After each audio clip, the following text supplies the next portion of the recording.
के कार्यक्रम में बहुत बहुत स्वागत। अब मैं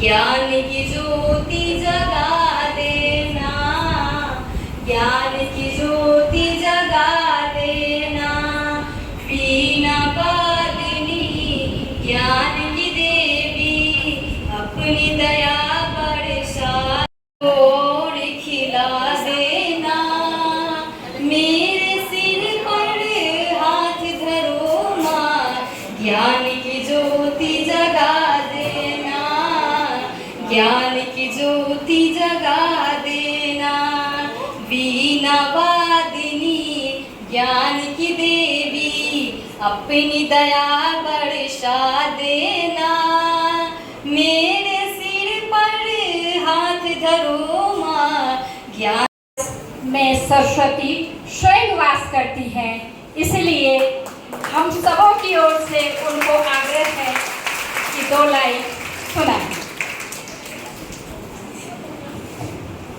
आइए सिखाएं।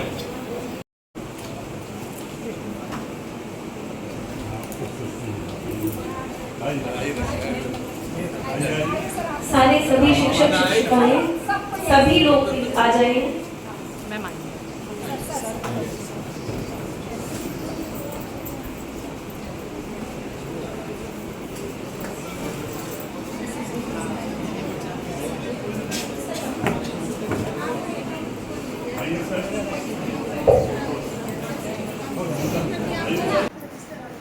सांझ सवेरे दीप जला के तेरे ही द्वार तेरा नाम भजूं, सांझ सवेरे दीप जला के तेरे ही द्वार तेरा नाम भजूं, मन को सदा आनंद मिले, भंवरे को मकरंद मिले, मन को सदा आनंद मिले, भंवरे को मकरंद मिले, तेरी दया की भीख मिले, और किसी से दान न लूं, सांझ सवेरे दीप जला के तेरे ही पार तेरा नाम भजूं, प्रेम का धागा जोड़ लिया, माया से मुख मोड़ लिया, प्रेम का धागा जोड़ लिया, माया से मुख मोड़ लिया, माली तो जिस पवन का, उसका हर एक पुष्प चुनूं, सांझ सवेरे दीप जला के तेरे ही द्वार तेरा नाम भजूं, नाम भजूं।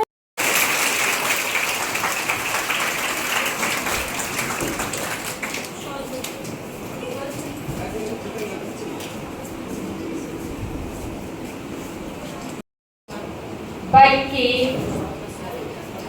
ये आसाम के लोग बहुत ही खास लोगों के लिए आप नहीं छाएंगे।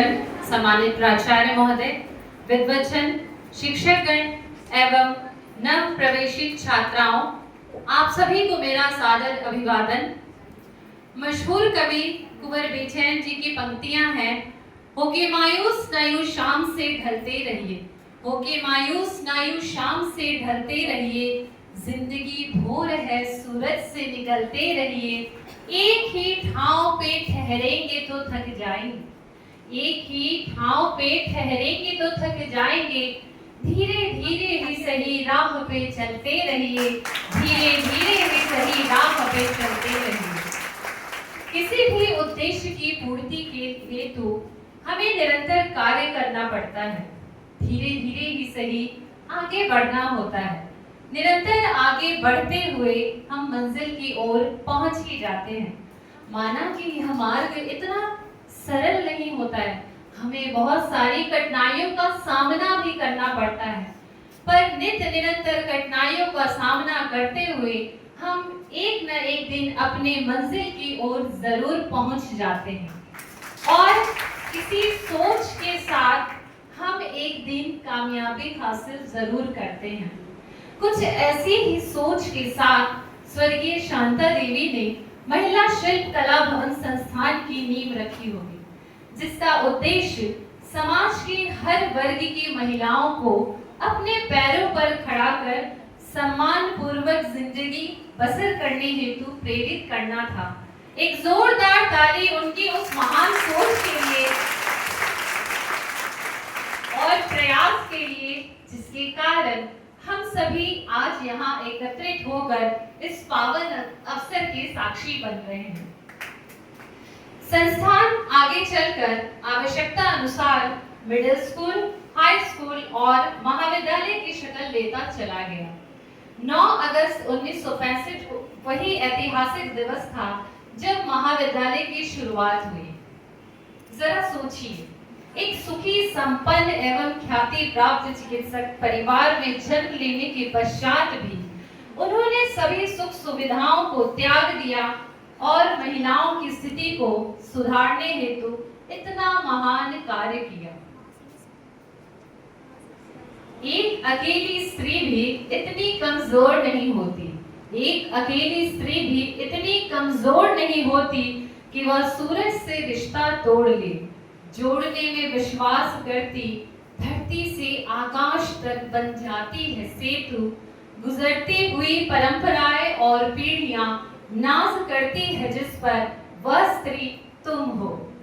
वह दिन रात मेहनत कर संस्थानों को चलाने के लिए राशि संग्रह करने हेतु महिलाओं को प्रेरित व सजग करती रही। उनके अथक प्रयास से कितनी ही निर्धन, निसहाय महिलाएं शिक्षक, वकील, चिकित्सक एवं पदाधिकारी तक बने। यहाँ तक कि रेड लाइट एरिया की महिलाओं को भी उन्होंने प्रतिष्ठित करने का कार्य किया। उनका जीवन सादा था, परंतु उनको विचारों की वो धनी थी और विचार की शक्ति अमर होती है। व्यक्ति शारीरिक रूप से नष्ट हो सकता है, लेकिन उसके विचार, उसका दर्शन, उसकी विचारधारा समय और परिस्थितियों से परे होकर आगे बढ़ती रहती है और दूसरों को भी प्रेरित करती है। 1982 में यह महाविद्यालय अंगीभूत हुआ और सर्वप्रथम 1982 में डॉक्टर गुरु प्रसाद चौधरी जी प्राचार्य नियुक्त हुए। उनके बाद डॉक्टर सरोज प्रसाद जी ने कार्यभार संभाला और 1985 में पुनः शांता देवी को प्राचार्य पद पर नियुक्त किया गया। तत्पश्चात जब वे सेवानिवृत्त हुई तो एक बार फिर डॉक्टर सरोज प्रसाद का नेतृत्व इस महाविद्यालय को प्राप्त हुआ। 1996 में विश्वविद्यालय स्तर पर नए प्राचार्यों की नियुक्ति हुई। डॉक्टर मुन्नी सिंह प्राचार्य के पद पर नियुक्त हुई। उनके बाद डॉक्टर मनेंद्र कुमार सर, तत्पश्चात डॉक्टर अजीत कुमार मिश्रा सर को यह दायित्व सौंपा गया। अगस्त 2009 में विश्वविद्यालय ने डॉक्टर ममता रानी को इस महाविद्यालय की प्राचार्य नियुक्त किया। उन्होंने कई नए व्यवसायिक कोर्सों की शुरुआत कराई। उनके बाद डॉक्टर निर्मला कुमारी ने यह पदभार संभाला। आपको जानकर ये हर्ष होगा कि इसी बीच महाविद्यालय का गीत भी बनकर तैयार हुआ, जिसकी रचनाकार मुजफ्फरपुर शहर के मशहूर साहित्यकार डॉक्टर संजय पंकज जी सर हैं एवं संगीत दिया है, संगीत संयोजन किया है डॉक्टर राकेश कुमार मिश्र जी ने। महाविद्यालय की पत्रिका में यह संकलित भी है जिसके बोल कुछ इस प्रकार है। MSKV की लड़कियां, हम भारत की बेटियां, 9 अगस्त 1965, खुली ज्ञान की खिड़कियां, MSKV की लड़कियां।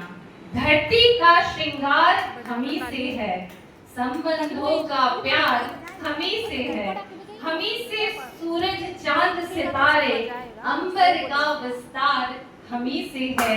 MSKV की लड़कियां, हम भारत की बेटियां। जुलाई 2018 में डॉक्टर नलिन बिलोचन शर्मा सर ने प्राचार्य पद का कार्यभार संभाला। वहीं फरवरी 2024 में डॉक्टर लोकमान्य रविंद्र प्रताप सर ने प्राचार्य पद को संभालते हुए महाविद्यालय के विकास में महत्वपूर्ण भूमिका निभाई। वर्तमान में डॉक्टर राकेश कुमार सिंह सर हमारे महाविद्यालय के प्राचार्य के रूप में एक प्रखर शिक्षाविद, कुशल प्रशासक और सच्चे मार्गदर्शक हैं। आपके पास शिक्षा एवं प्रशासन के क्षेत्र में दीर्घकालिक एवं समृद्ध अनुभव है। आपने विश्वविद्यालय स्तर पर विभिन्न महत्वपूर्ण दायित्वों का कुशलतापूर्वक निर्वहन किया है, जिनमें शैक्षणिक, प्रशासनिक एवं नीति निर्माण से संबंधित अनेक जिम्मेदारियां सम्मिलित है। आपके नेतृत्व में शिक्षा की गुणवत्ता, नवाचार और छात्रों के सर्वांगीण विकास को सदैव प्राथमिकता दी जाती है। हमें केवल उम्मीद ही नहीं, अपितु पूर्ण विश्वास है कि आपके नेतृत्व में महाविद्यालय नई ऊंचाइयों को स्पर्श करेगा और विश्वविद्यालय ही नहीं, विश्व स्तर पर अपनी विशिष्ट पहचान बनाएगा। अंत में आप सभी के लिए मेरी तरफ से कुछ पंक्तियां। मैं बस इतना ही कहना चाहूंगी कि सपनों को साकार करने का पहला कदम है खुद पर विश्वास करना। आप सभी के सपने साकार हो, आप सभी ने जिस आशा और उम्मीद से महाविद्यालय में नामांकन लिया है वह पूर्ण हो। इन्हीं शुभकामनाओं के साथ बहुत बहुत धन्यवाद। इस सिस्टम के तहत अपना नामांकन अपने कोर्स में किया है, तो आप सभी छात्राओं का स्वागत एवं अभिनंदन। सबसे पहले आपको ये जानना जरूरी है कि CBCS क्या होता है। इसके पहले आप सबने देखा होगा, यदि आपके घर में कोई बड़े भाई बहन रहे होंगे तो आपने देखा होगा कि उनके समय में जो शिक्षा पद्धति थी, जो शिक्षा की प्रणाली थी, वो 3 साल का कोर्स हुआ करता था, जिसमें उनका ऑनर्स का पेपर होता था, सब्सिडियरी पेपर 2 होता था और GS अपनी रुचि के अनुसार अपने AEC विषय का चयन कर सकते हैं। साथ ही साथ जो अगला पेपर है वो है स्किल एनहेंसमेंट कोर्स, यानी आपके कौशल का विकास करना। अब ये पेपर इसलिए महत्वपूर्ण हो जाता है क्योंकि आपके जीवन में सिर्फ आप यहाँ तक तो सीमित है नहीं, विद्यार्थी जीवन तक तो आप सीमित रहेंगे नहीं, आपको आगे भी बढ़ना है। तो आगे बढ़ने के लिए कुछ बच्चों में बहुत सारी स्किल्स होती हैं, लेकिन वो उन स्किल्स को, उन कौशल को बढ़ावा नहीं दे पाते।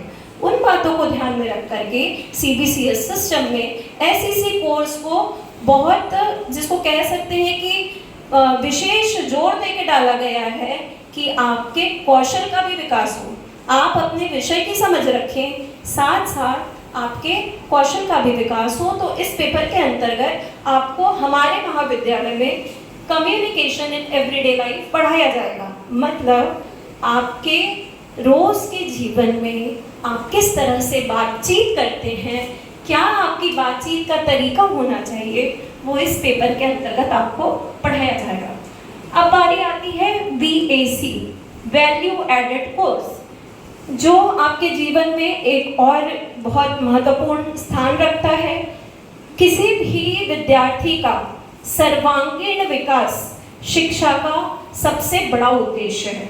उस सर्वांगीण विकास को ध्यान में रखते हुए VAC वैल्यू एडेड कोर्स सरकार ने आपके लिए डिजाइन किया है, जिसके अंतर्गत हमारे महाविद्यालय में आर्ट्स के सभी विद्यार्थियों को, मैं विशेषकर आर्ट्स बोल रही हूँ क्योंकि सोशल साइंस के कुछ विषय में और साइंस के कुछ विषय में उनके लिए विकल्प अलग है, मैं आर्ट्स की बात कर रही हूँ, आर्ट्स के सभी विद्यार्थियों को स्पोर्ट्स फॉर लाइफ पढ़ना है, क्योंकि खेल कूद का भी शिक्षा में उतना ही महत्व है।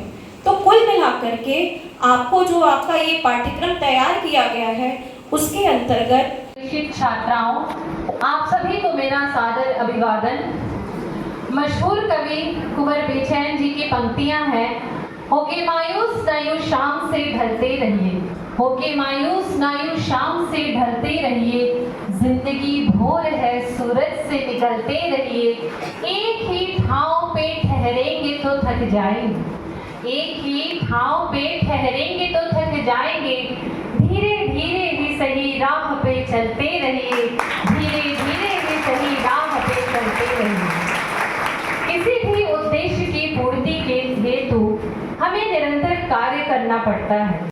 उनके अथक प्रयास से कितनी ही निर्धन निसहाय महिलाएं शिक्षक, वकील, चिकित्सक एवं पदाधिकारी तक बने। यहाँ तक कि रेड लाइट एरिया की महिलाओं को भी उन्होंने प्रतिष्ठित करने का कार्य किया। उनका जीवन सादा था, परंतु वो विचारों की वो धनी थी और विचार की शक्ति अमर होती है। व्यक्ति शारीरिक रूप से नष्ट हो सकता है, लेकिन उसके विचार, उसका दर्शन, उसकी विचारधारा समय और परिस्थितियों से परे होकर आगे बढ़ती रहती है और दूसरों को भी प्रेरित करती है। 1982 में यह महाविद्यालय अंगीभूत हुआ और सर्वप्रथम 1982 में डॉक्टर गुरु प्रसाद चौधरी जी प्राचार्य नियुक्त हुए। उनके बाद डॉक्टर सरोज प्रसाद जी ने कार्यभार संभाला और 1985 में पुनः शांता देवी को प्राचार्य पद पर नियुक्त किया गया। तत्पश्चात जब वे सेवानिवृत्त हुई तो एक बार फिर डॉक्टर सरोज प्रसाद का नेतृत्व इस महाविद्यालय को प्राप्त हुआ। 1996 में विश्वविद्यालय स्तर पर नए प्राचार्यों की नियुक्ति हुई। डॉक्टर मुन्नी सिंह प्राचार्य के पद पर नियुक्त हुई। उनके बाद डॉक्टर मनेंद्र कुमार सर है, उसमें डॉक्टर ललित प्रभा मैम है और शिखा त्रिपाठी मैम है, निषाद कौशल, डॉक्टर निषाद कौशल और डॉक्टर रूपम कुमारी हैं, जो लिटरेरी सोसाइटी में कमिटी जो कैंपस है उसमें ग्रीन पीस और ग्रीन सोसाइटी की बात करते हैं। सीधी सीधी बात हम ये बता दे रहा है कि जिस खुली हवा में हम लोग सांस लेते हैं और जहां अगर पेड़ पौधे नहीं, कमीशन प्रिंसिपल के रूप में आपके बीच उपस्थित हुआ हूँ। सर में हम लोग को एक गार्जियन के तरह जो भी अच्छी बातें थी उसको सिखाया है और इन्हीं के पद चिन्हों पे चलते हुए आज आपके सामने आपके प्राचार्य के रूप में मैं अपनी कुछ बात रखना चाहता हूँ। इस सम्मानित मंच पे और भी ढेर सारे लोग बैठे हुए हैं। मैं अपने समय को थोड़ा सा बचाते हुए उनको समय देने के लिए मैं तहे दिल से धन्यवाद देता हूँ। और बच्चों, चूँकि इस मेरे पहले जो भी वक्ता आए हैं और उन्होंने जो बातें बताई हैं वो एक तरह से गागर में सागर के रूप में बताया है। इसलिए जो मैं अध्यक्षीय भाषण दे रहा हूँ उसमें मुझे बोलने के लिए कुछ विशेष बचा नहीं है। मैं केवल आपसे यही अनुरोध करता हूँ कि आप कभी कभी अपने शिक्षकों से ना मिले, रोज अपने शिक्षकों से मिले और जो यहाँ उपस्थित हैं वो मुझे केवल 10 से 3-5 घंटा दे दें। इस 5 घंटे में मैं इस कॉलेज को मैं आपके सामने जो है ये मन से स्वीकार करता हूँ कि अगर आप ये 5 घंटा मुझे देंगे मैं आपका भी और इस कॉलेज के रूपरेखा को बदल दूंगा। क्योंकि आप सभी जानते हैं कि ये जो है जो कॉलेज चल रहे हैं वो गरीब जनता के पैसे पे चल रहा है। मैं क्योंकि जिस एम से इस कॉलेज की स्थापना हुई है उस एम पे इस कॉलेज को आगे बढ़ाने का व्रत या शपथ लेता हूँ और मैं हमेशा आप लोग के सहयोग से इस कॉलेज को नई ऊंचाइयों पे पहुंचाने का प्रयास करूंगा। आपका व्यक्तित्व इस तरह से निखार दूंगा कि आप जो है नौकरी के लिए भटकेंगे नहीं, आपको नौकरी वाले खोजेंगे। जो मेरे मुख्य अतिथि आए हैं उनको मैं ये भी बताना चाहता हूँ कि सर यहाँ पे सब लोग बहुत कोऑपरेटिव हैं, बस एक नेतृत्व की जरूरत, अच्छे नेतृत्व की जरूरत थी और हमारे लोकमान जी बहुत अच्छा नेतृत्व दे रहे थे। मैं उनके नेतृत्व में जो कमियां रह गई थी उसको पूरा करते हुए आप लोग को आश्वस्त करता हूं कि आप मुझे केवल 5 घंटा दें, मैं इस कॉलेज को जो है नई ऊंचाइयों पे पहुंचाऊंगा। आप अपने कक्षाओं में आए, वर्तमान जो समय है वो नॉलेज का समय है। अगर आपका स्किल और नॉलेज डेवलप हो जाएगा तो आपको नौकरी खोजने की जरूरत नहीं होगी। से गुजर रहे हैं जिसमें अगर आप एम्प्लॉयमेंट गिवर बनते हैं तो समाज में आपका बहुत कुछ होगी। आप सीकर मत बनिए, आप गिवर बनिए, एम्प्लॉयमेंट गिवर बनिए। भविष्य इसी का, क्योंकि मैं इकोनॉमिक्स का टीचर रहा हूँ इसलिए मैं देख रहा हूँ कि किस तरह से भारत में परिवर्तन आ रहा है। आप सभी जो है जो नई शिक्षा नीति जिसके बारे में इतना बेहतर तरीके से शिखा त्रिपाठी ने आपको बताया है उसमें आप अपने कौशल का विकास करें, आपका कौशल विकसित हो जाएगा, आपके पास ढेरों सारे नौकरियों का ऑफर आएगा। हमारे यहाँ सर जितनी भी शिक्षिका हैं या जितने भी नॉन टीचिंग स्टाफ हैं या मुझे आज मैंने केवल फोन करवाया था तो ये बच्चियां जिस तरह से उपस्थिति दी है मुझे लगता है कि सब मुझे बहुत कोऑपरेट कर रहे हैं और बस मुझे इनको आगे बढ़ाने में मदद करना है। समय बहुत ज़्यादा हो गया, मैंने केवल 5 मिनट आपसे मांगी थी। मैं केवल आपसे फिर अनुरोध करता हूँ कि जो 10 से 3 क्लास चल रहा है उसमें आप जरूर आए और अपने कौशल का विकास करें। इन्हीं बातों के साथ मैं अपने वाणी का विराम